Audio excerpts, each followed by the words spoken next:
The continent of Africa is vast. Second in size only to Asia, Africa is almost twice as large as South America.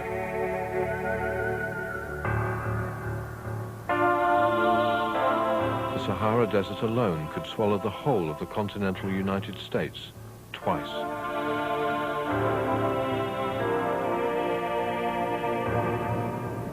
The Republic of Chad is 2.5 times the size of France.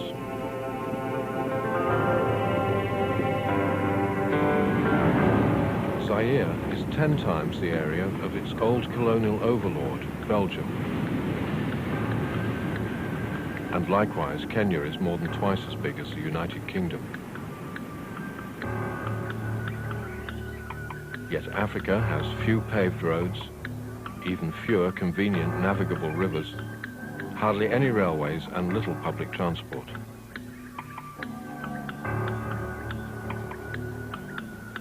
After 100 years of the internal combustion engined automobile, the list of vehicle makes and models that can claim to have been in any way suitable for use in Africa is short and select.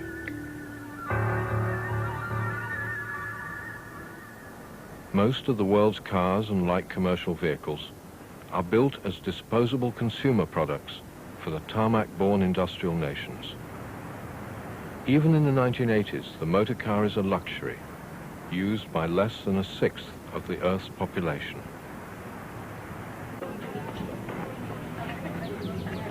It is in Africa that the car and the light commercial vehicle are essentials rather than luxuries.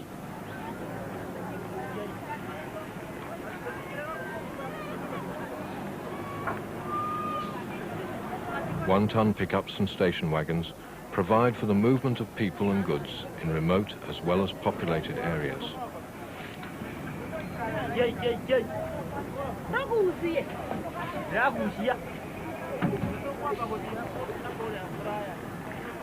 There was one vehicle that surpassed all others in usefulness throughout Africa. It was French, it was not four-wheel drive, it came as a car, a pickup and a station wagon. It was apparently nothing special. The 403 Peugeot and its descendant, the 404, 4 times winner of the brutally tough Safari Rally, dominated vehicle sales throughout Africa from the late 1950s to the beginning of the 1980s.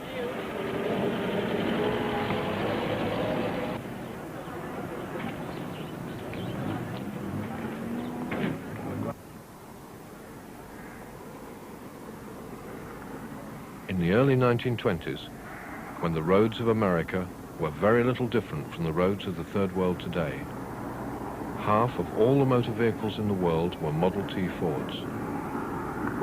50 years later, almost half of all light motor vehicles in Africa were Peugeots. Now the Peugeot 404 is out of production. For Africa, the loss of a suitable vehicle can, in the long run, be as devastating as a drought. But even the Peugeot was never quite a car for Africa. It was limited to the roads, the better tracks, and the firm desert pistes. And the Peugeots, although sometimes locally assembled, were not practical for actual manufacture in Africa. But then conventional industrial wisdom teaches that local vehicle manufacture in appropriate numbers for a typical third world market is unthinkable. In this case, conventional wisdom may be wrong. These are prototypes of cars for Africa.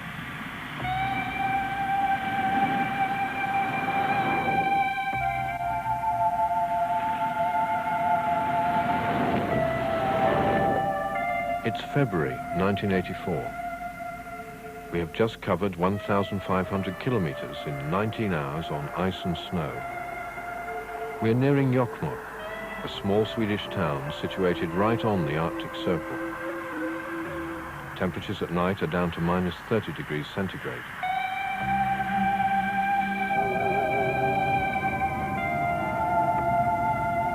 The theory is that a vehicle designed to really cope with all African conditions will work that bit better than most in other parts of the world. So we're heading north of the Arctic Circle for a few days of cold weather testing before setting out on a 30,000-kilometer proving run to the equator. Right, you and the wagon have both got about a full tank. Looks like the six-wheeler is using a fair amount more petrol. To me, it is amazing, and it feels good, to be driving along the roads and tracks of the Arctic in a vehicle that I first seriously thought about while stuck in the mud in northern Zambia 20 years ago.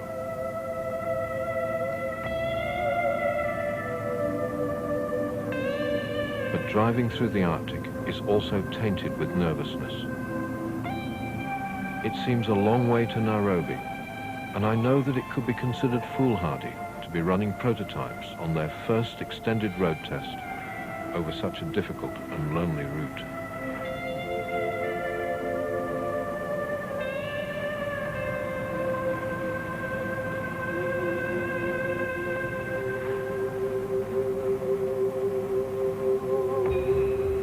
But our cars have an advantage.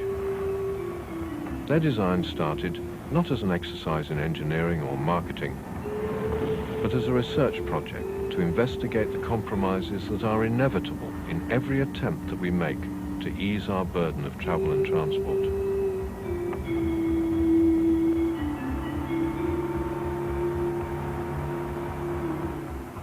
Here in the Arctic, huge herds of reindeer roam free. They are classic beasts of burden. They've been harnessed and put to work for thousands of years.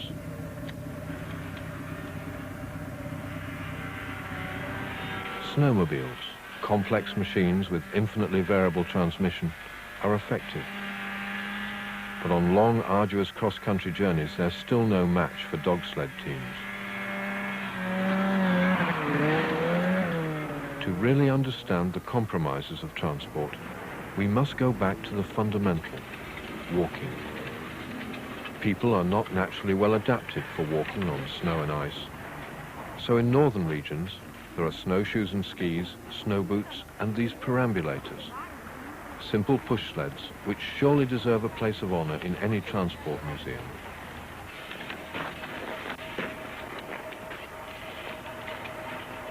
Despite our limitations on snow and ice, we come from an illustrious lineage of walking ancestors.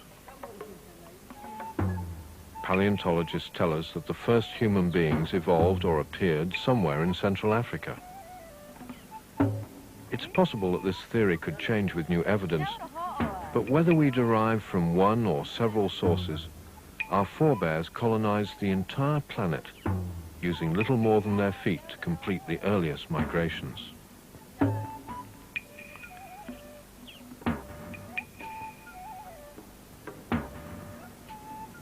While we walked, no region was inaccessible to us. Down the years, we've overcome almost every obstacle. People with a little help from their hands and their friends have walked to the top of Mount Everest. And people with a little help from NASA have walked on the moon.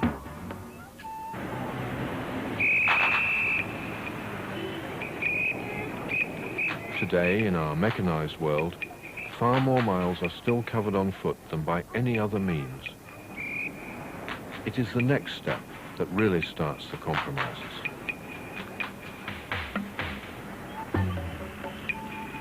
The first utility vehicle or pickup was, it seems, the first person who was persuaded to carry a massive load on head or back.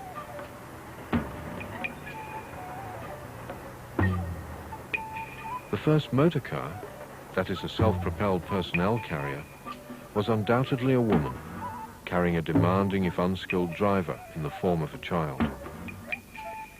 In this first stage of assisted transport, mobility is lost, and that must be set against the advantages gained by some.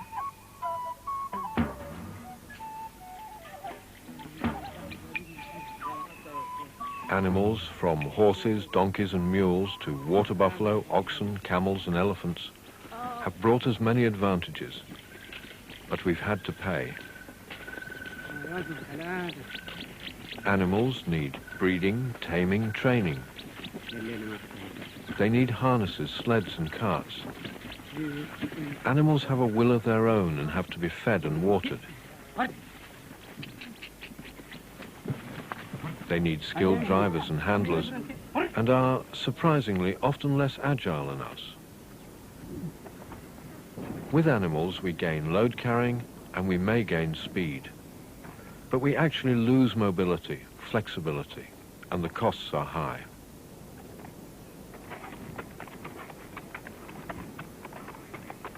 The wheel, which evolved after various forms of sledge, is probably not more than 10,000 years old.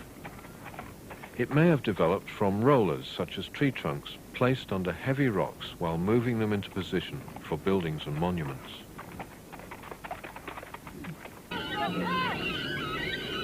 More likely, the wheel comes from the pulley, developed to help draw water from deep wells. The wheel on its own is pretty useless. It is the axle and the bearing that make the wheel useful, and all these elements are apparent at the wellhead.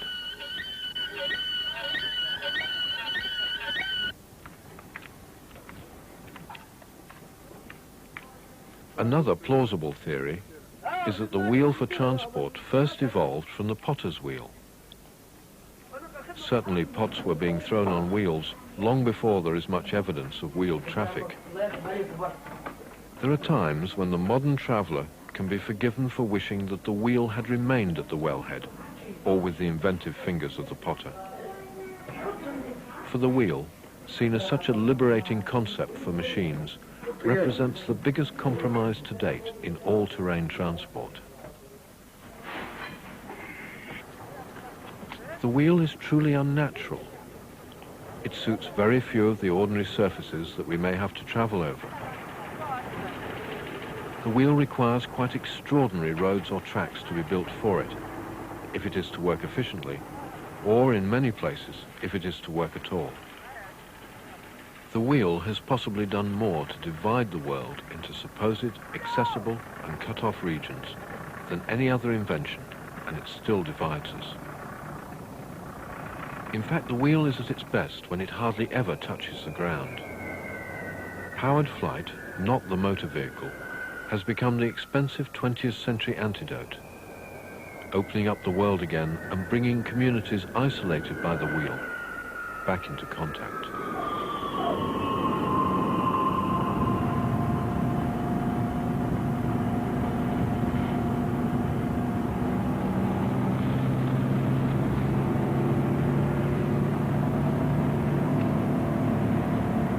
Our overland route will amount to a distance equivalent to 3/4 of the circumference of the Earth. Further south, in places, the road will not exist at all. Here, amongst ice and snow, but on specially constructed roads, the wheel seems to be in its element. But the edge is very close and quite unforgiving, even with 6 wheels.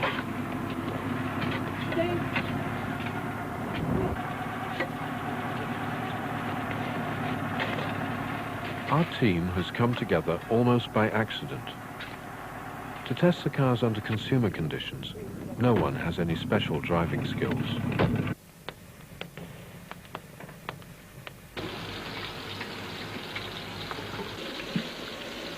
Liza Meller has driven from London to Turkey and has travelled in the Soviet Union.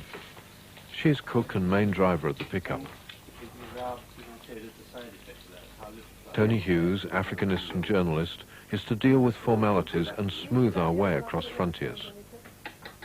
Bob Williams asked to work on building the prototypes in order to come to Africa for, as he said, a last grand adventure.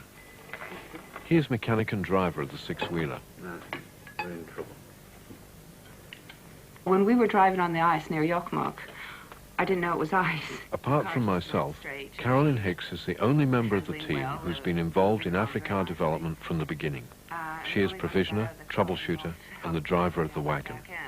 Because we couldn't stand up in the road. The pickup's great. It's the lightest, it's the fastest, it's the most positive. Charles Best also helped to build the prototypes. He's with us in his professional role as a photographer. I wanted a vehicle that could be driven 500 miles, 500 kilometres, 1,000 kilometres, without battering the driver, the contents, and so on. I have to hold the bits together, both mechanical and human. and see that we all arrived safely in Kenya. At 5:30, drove 550 kilometers, got in here and went to bed. On the whole, cross-country vehicles that I have experience of just don't like doing that. I like the lightness of it. I think the six-wheeler's more like driving a lorry. Bob prefers driving a lorry, so he prefers the six-wheeler. It rides like a coach over the bumps and humps. It's really nice. We had a cup of tea perched just behind the brake for probably about 5 miles and didn't spill a drop. But I feel the need for more places to put a book, to put a paper, to put a briefcase, to put a pen down, to put the cup of tea. We have a good place.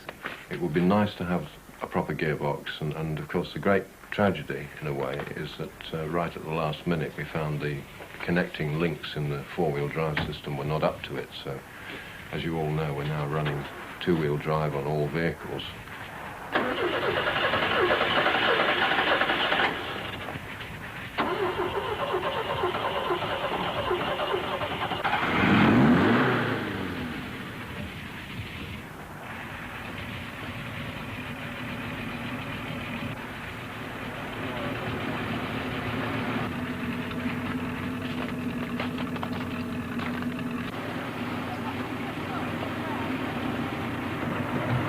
I think that should thaw it out.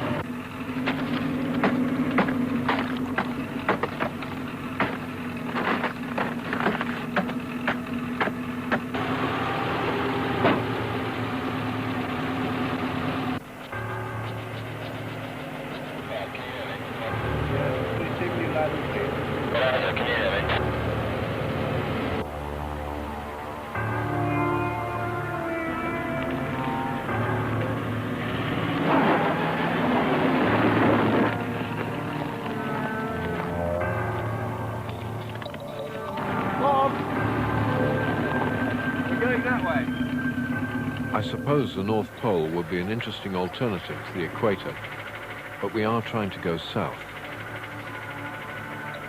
You okay? All right, off you go.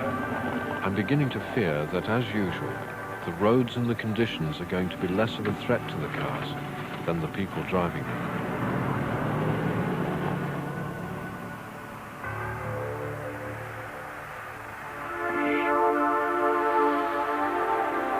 Now, hopefully, we're heading south, towards a warmer climate on the equator. Starting from Jokkmokk, we intend to drive down through Scandinavia and Europe to Sicily.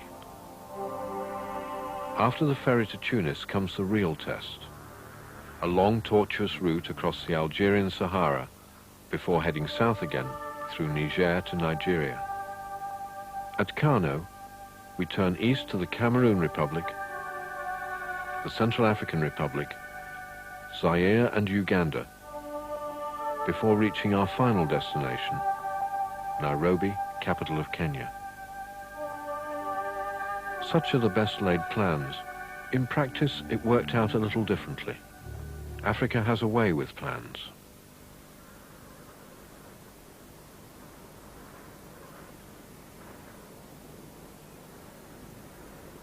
In 1959, I drove around Africa in a Series 2 Land Rover, a vehicle very similar to this more modern Series 3. It was a journey of 40,000 miles, covering about 30 of the 42 countries on the African continent, and it took about a year. That first journey was a success. My travelling companion, Peter Turner, and I made it back to England in one piece and with most of the vehicle that we set out with. The vehicle itself? Well, it was a long time ago, and shortly after World War II, Land Rover had cleverly adapted the American military Jeep concept to practical civilian use. In a sense, almost all modern four-wheel drives are 1949 Land Rovers, or perhaps 1940 Jeeps, under their gaudy colours and go faster stripes. But in 1959, in Africa, our Land Rover showed little sign of 10 years development for the conditions that we met on normal African roads. We broke axles and springs, shock absorbers, gearboxes, clutches and door locks. Mostly items that one might expect to break on rough roads in a vehicle with solid beam axles and sprung like a 19th century cart. But then that was the problem. Newton's laws of motion hold even for 4x4s.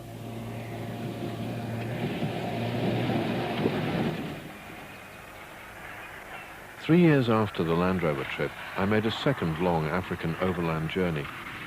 27,000 miles or 40,000 kilometers in 6 months. For this trip, I chose a small family car, the then newly introduced Austin 1100. It was good to be back on the open road in Africa.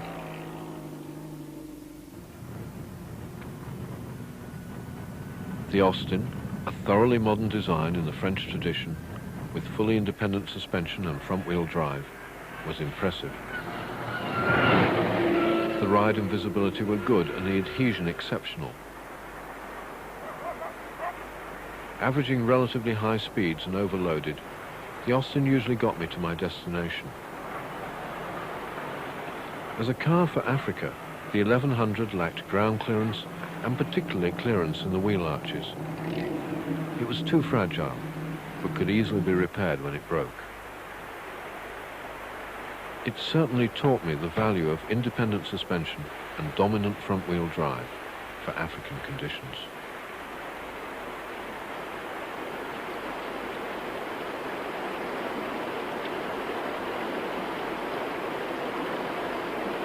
It was on this second African journey that I coined the name Africar.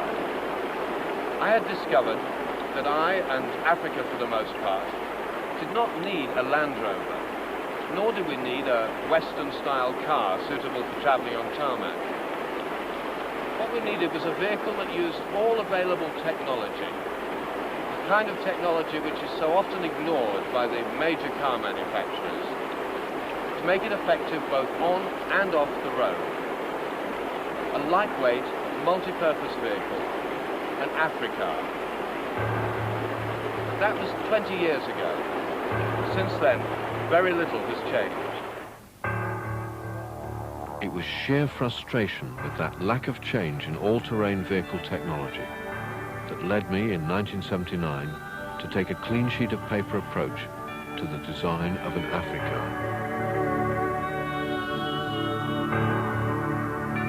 But the really exciting thing was the vision of genuine local vehicle manufacture, easing many of the problems of 140 or more of the world's poorer countries.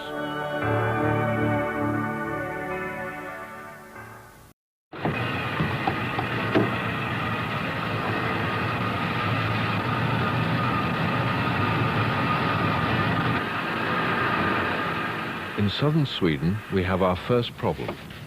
The pickup won't start. It turns out to be nothing more than cold weather and maladjusted sparking plugs. That's it. My hands are now warming up a bit. They're absolutely frozen now, they're warming.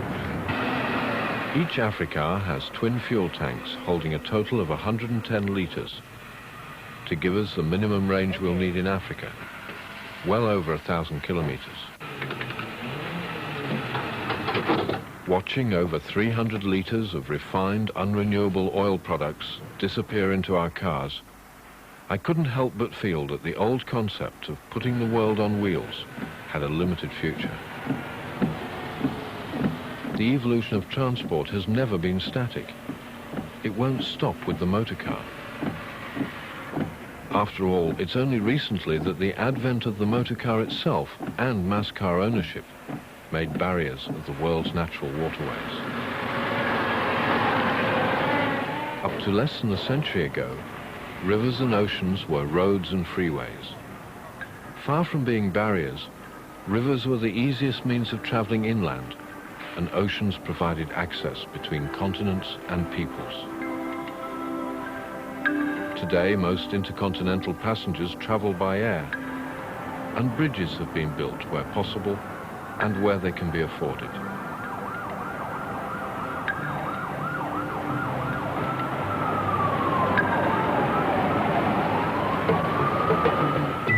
But oceans are still the freight routes of the world, and waterborne communities flourish.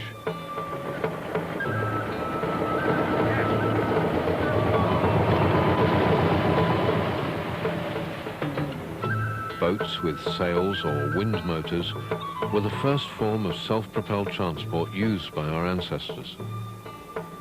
Every region of the world evolved a sophisticated sail system to suit local conditions. Sail power is still widely used in the Middle East and Asia. It's only in Western waters that the sail has been relegated exclusively to the leisure industry. Meanwhile, the art of building robust commercial sailing junks from local timbers has not been lost.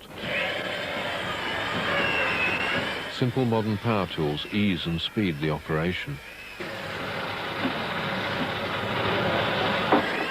An efficient combination of appropriate technologies and clues to what could be possible with more emphasis on local manufacture and less reliance on the products of centralized industry.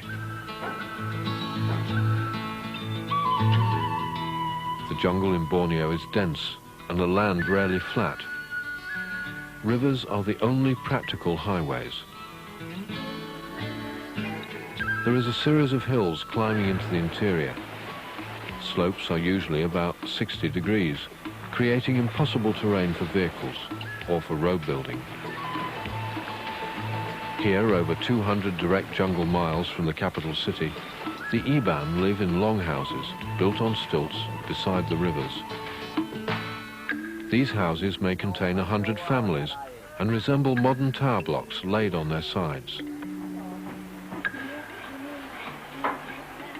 Life is, at first glance, idyllic, primitive and remote. Yet the Iban have never been cut off from the world. They're also known as sea dayaks, once famous as coastal pirates and infamous as headhunters.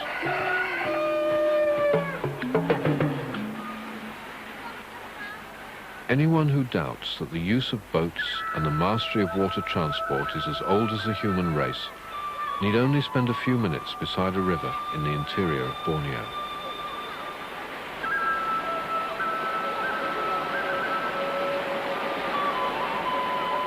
The Iban build their own distinctive boats.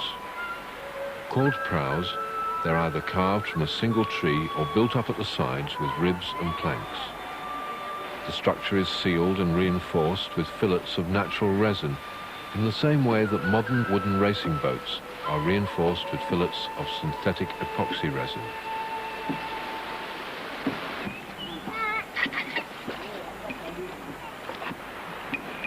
From the houses along this river, the Banquet, there are young men who work in oil fields in Brunei, in the Gulf, and as far away as Scotland and Texas.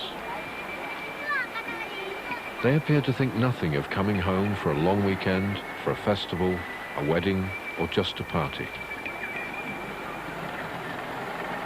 Then after a few days they're off again, on bijoulet or walkabout.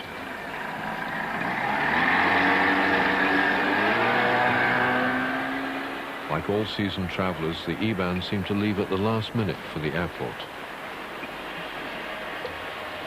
Now there are more than 300 kilometres of rocks, rapids and water to cover before it will be time to fasten seatbelts and order a drink.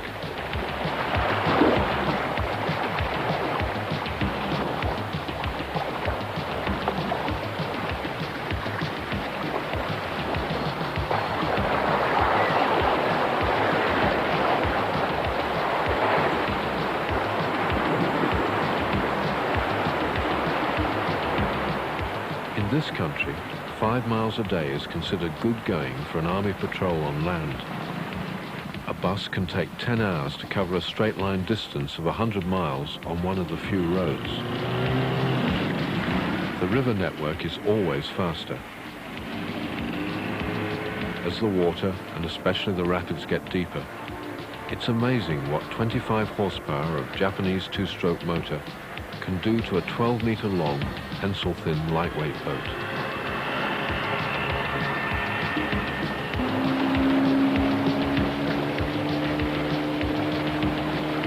The prow is the right vehicle in the right environment.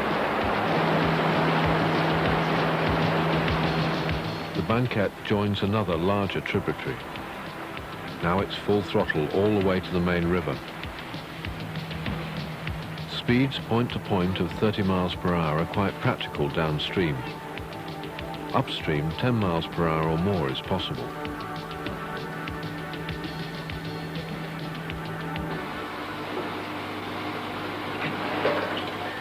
The one drawback of the motorized prow is its dependence on typically inefficient mass-market outboard engines. At Song, a small Chinese trading post, the Iban travellers board one of the Ruijiang River expresses. Now we have multi-cylinder Caterpillar or Rolls-Royce engines with hundreds rather than tens of horsepower.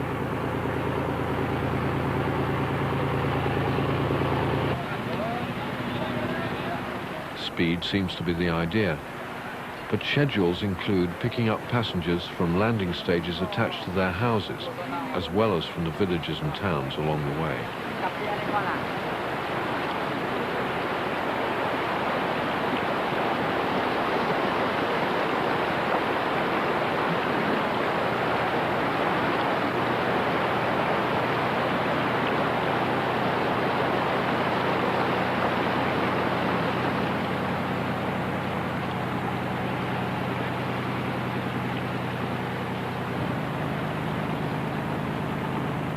Borneo has the great advantage of having a ready-made natural highway system.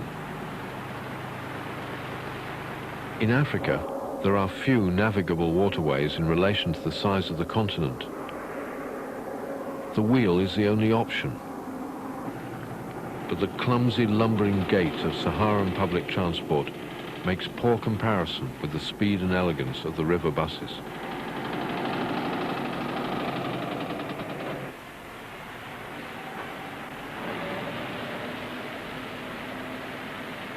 In Denmark, we make the transition from Scandinavia to Europe.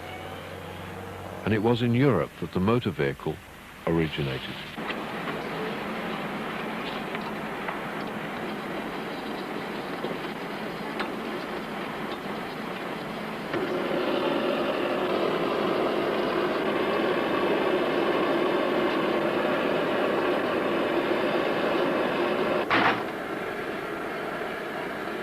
Now we just have to wait to the glowing point. The left one is okay, but the right one is hardly warm enough.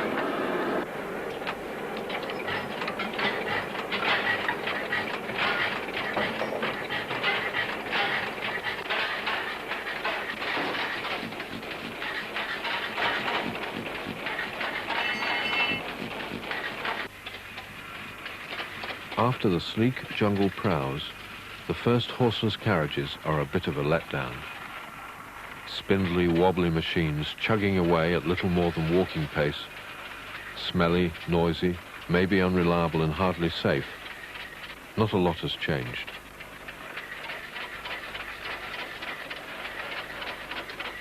This is the Hammel car, built in Denmark by Hans Urban Johansen for his employer Albert Hammel in the year 1886. The Hammel is arguably the oldest internal combustion engine motor car that is still both original and practical to drive on the road.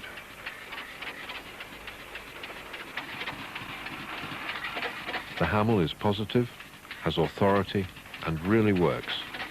Yet who has heard of it?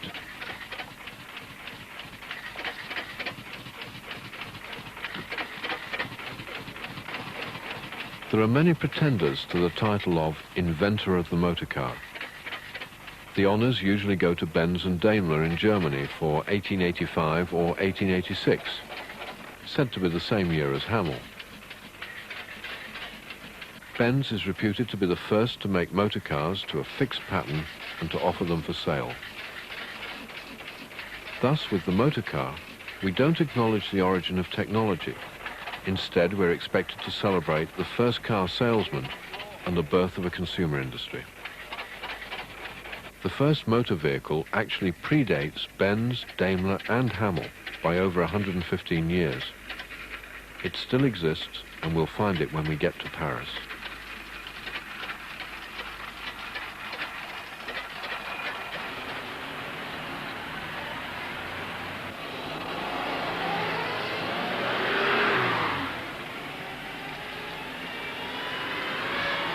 In Amsterdam, the Africars are expected for their first major press conference. Nee, begin maar even close op hem en dan uit. Dat is your basic philosophy. Primarily, it was to build a car which could be manufactured in Africa, not assembled from a kit, but actually manufactured in small numbers in an African country, because they don't have the foreign exchange, the hard currency, to buy imported cars. And secondly, to make a car which would work much better under those conditions. So it's really two things. But what makes it so easy for this car to be built in Africa itself? It's largely because of the construction with plywood and resin that we use, very similar to a boat building technique. The great car makers together constitute by far the largest manufacturing industry in the world. In the mid-1980s, they make around 40 million motor vehicles a year. The total number of vehicles in the world is about 400 million, and the annual related turnover, including use, reaches at least $5,000 billion. The actual figure may be far higher, but the elaborate tentacles of the vehicle industry are almost impossible to untangle. Yet after a century of the motor car and more than 2 centuries of motorized transport, this massive industry is extraordinarily parochial. Today, the population of the Western industrialized countries owns 90% of the world's motor vehicles. If the Eastern Bloc is included, the figure rises to 98%. This leaves just 2% of all the world's motor vehicles to serve the needs of 3.5 billion people living in more than 140 countries. Ironically, and perhaps tragically, these same countries are the primary source of the cheap raw materials and energy that feed the motor industry and the use of motor vehicles. The irony goes even deeper. Since 1970, the motor industry has shown little significant growth. The established market is saturated, perhaps supersaturated. The world's biggest industry is largely bankrupt of new markets, money, and ideas. Its management appears to make no effort to develop product or production techniques suited to the one great growth market still available, the developing countries. The concept behind Africa is based on operating largely in local currencies, with small plants producing appropriate vehicles in numbers suitable to local markets. This approach should not threaten the traditional car industry. They have defined their cake by excluding the countries and peoples that a car for Africa could serve, about 3/4 of the world. The Dutch have one of the best records of supplying development assistance. Considering the other critical needs for the Third World, I was surprised that they were so supportive of the concept of cars for Africa. In their own country, they manage very well with an intricate network of trams, subways, buses and water buses. Amsterdam could be one of the world's great pedestrian cities. But Holland is flat, and this suits the device that can be called to the defense of the wheel as an aid to transport, the ordinary humble bicycle.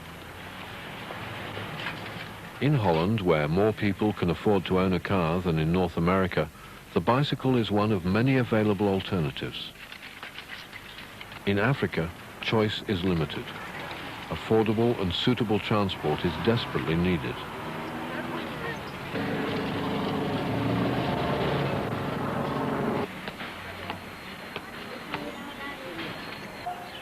On the opposite side of the world from Holland is the country that has become the world's largest motor vehicle manufacturer and exporter. Japan now makes over 3 million more vehicles a year than the combined total of the American trio, General Motors, Ford and Chrysler. From their home factories, the Japanese automakers export about 6.5 million vehicles a year, 10 times as many as the US-based American companies. Surely in Japan people commute to work in glossy cars.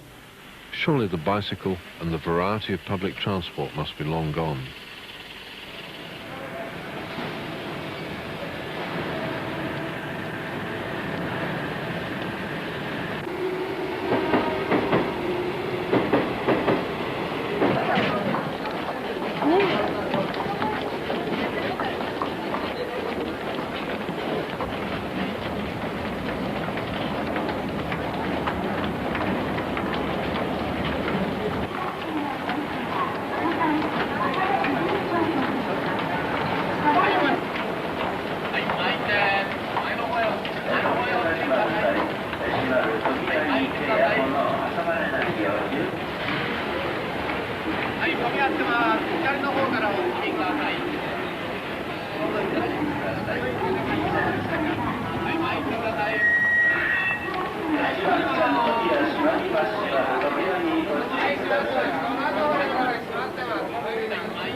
It seems that the bicycle, the pedestrian and public transport are not only alive and well in Japan, they are the nation's transportation systems.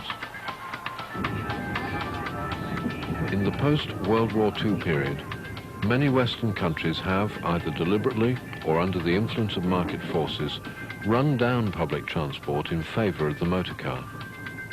In Japan, the government policy has been the opposite. Public transport has been expanded and adapted to the needs of an affluent, busy people.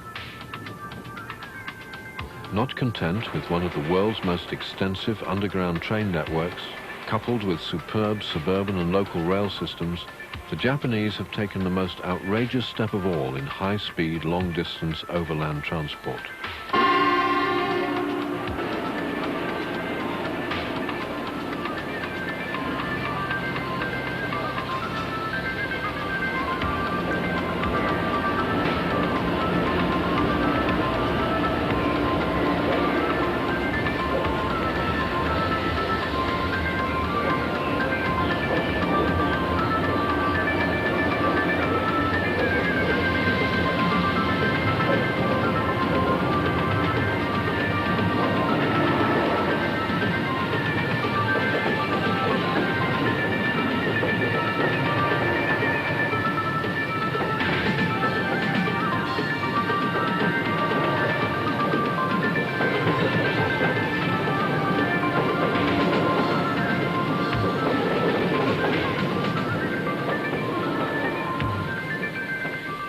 Bullet trains, in service since the early 1960s, are not just comfortable, quiet, high-speed trains as their imitators are elsewhere.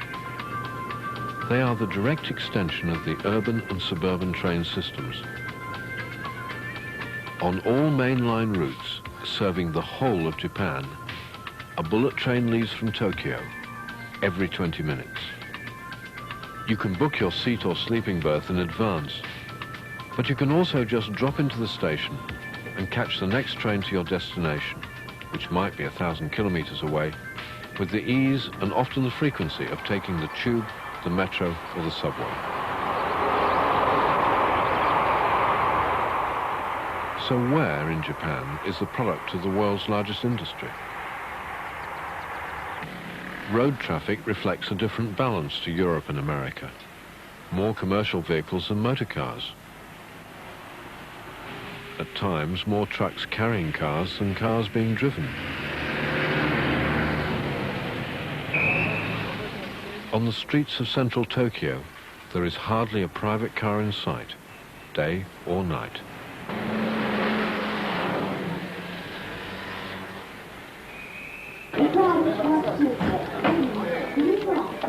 In Japan, cars that have escaped export are sold most charmingly by the square metre of flawless paintwork, by the quality and complication of the stereo system, by talking dashboards and the number of valves, turbos, intercoolers and horsepower.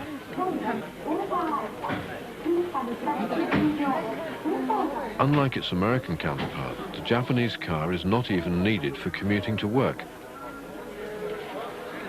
Little regard seems to be given to actual road performance, but absolute reliability is simply demanded and assumed by the customer.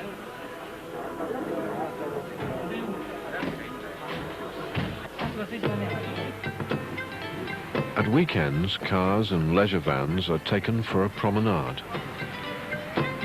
They're to be found at picnic sites and motorway rest stops. Polished and gleaming, with drivers and passengers dressed to impress, they're going nowhere special.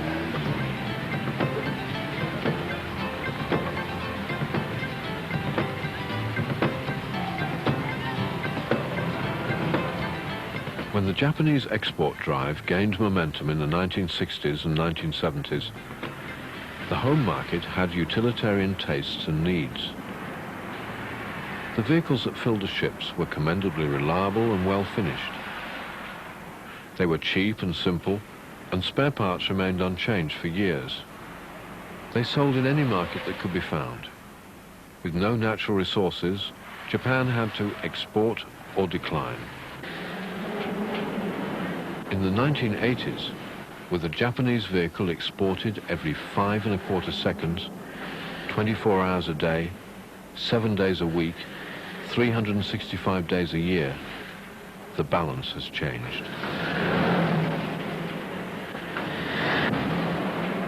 The trivialization of the light motor vehicle by the Japanese home market affects the world. It shapes the product of America, France, and Germany. The Japanese have now clearly decided to sell vehicles in Japan, roughly half their production, and then in the USA and Europe, in that order. Like those that came before them, the Japanese now offer image and style, updated yearly for use on tarmac. The rest of the world can either pave their roads or make do the best they can with the Wild West-inspired off-road rider.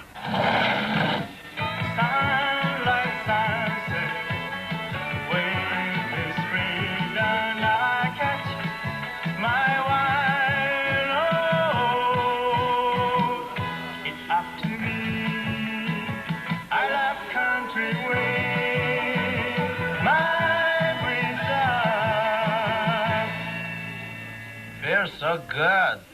男の強さと優しさを備えた本格的 4WD トヨタブリザード。 So when it came to designing the Africa, I knew that Japan was as unlikely a source of suitable vehicle technology as America would have been in the 1950s and 60s.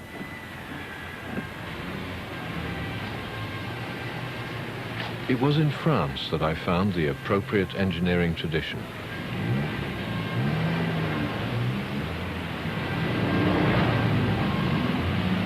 On the surface, rush hour in Paris seems chaotic, but don't be misled, for this is where, for the motor car, it all began. In France, they have the advantage of an intensely logical education system that combines philosophy and the humanities with science and engineering. It was the French, not the Germans or the Italians or any of the others, who wrote the book for the modern motor car.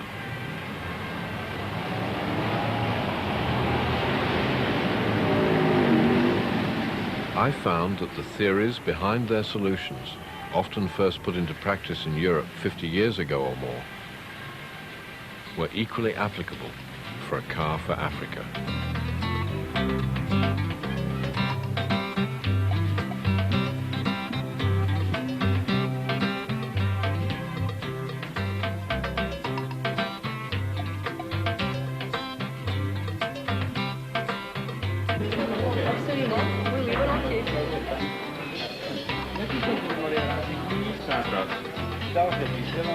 No. Yes. Chateaubriand. Chateaubriand. Rare, well done. Well done. Well done. Everybody. One pencil here,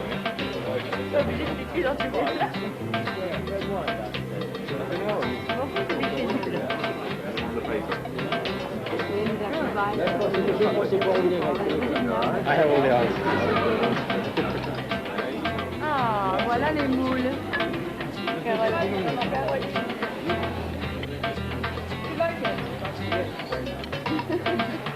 The main muscle beds in England are